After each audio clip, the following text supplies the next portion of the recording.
Since the murder of George Floyd on the 25th of May, a wave of protest has swept across the globe. Apart from the obvious focus on police brutality, many demonstrators have called for the removal of statues and other monuments representing broader issues of white supremacy and the legacy of colonialism. In the US, many statues of Christopher Columbus and Confederate generals have been removed or defaced, while in Britain a statue of slave trader Edward Colston was toppled and then thrown into Bristol Harbour. Ireland has not escaped this debate. People Before Profit recently called for the removal of two memorials in County Galway. One is a statue by the Spanish Arch in Galway City, dedicated to Christopher Columbus, who apparently visited the city. The other is a plaque in the town of Tuam, dedicated to Richard Dowling, a local man who served in the Confederate Army during the American Civil War.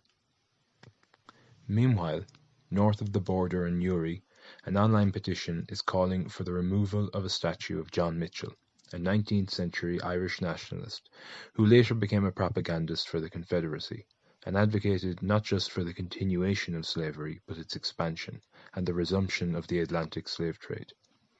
There are also numerous Gaelic football and hurling clubs named after him throughout Ireland, including one of the largest clubs in Mayo, Castlebar Mitchells.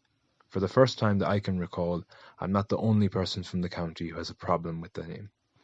The typical response to calls for the removal of statues or for name changes is that history is being destroyed, sometimes accompanied by fanciful conspiracy theories about cultural Marxism. This is nonsense, of course. History is not preserved through statues, it's preserved through history books.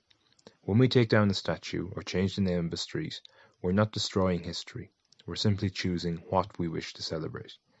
If we take down a statue of Columbus, or Robert E. Lee, or John Mitchell, we're not removing their name from history.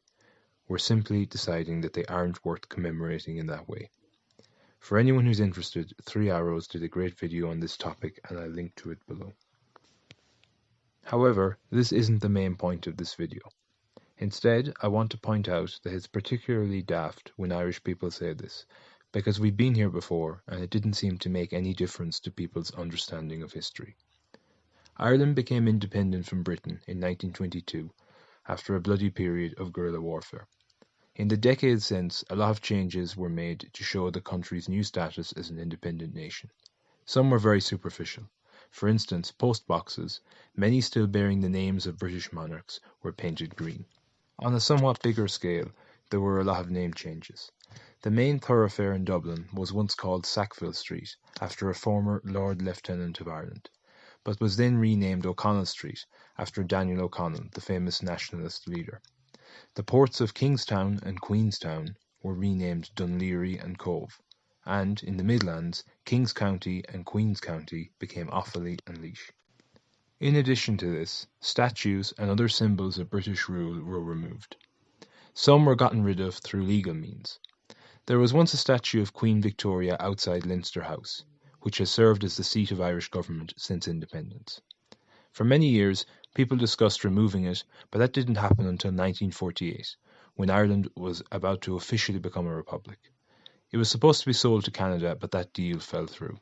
After sitting in various storage places for decades, it was sold to Australia in the 1980s. It's now located in Sydney.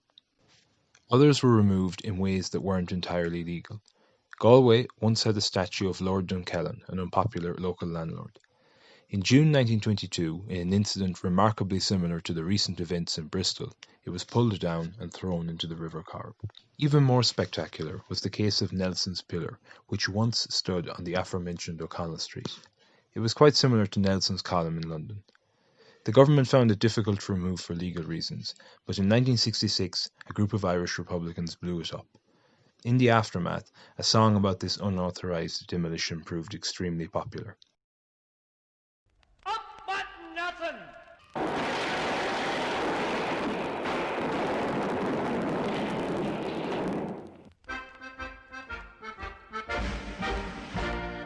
Up went Nelson in old Dublin.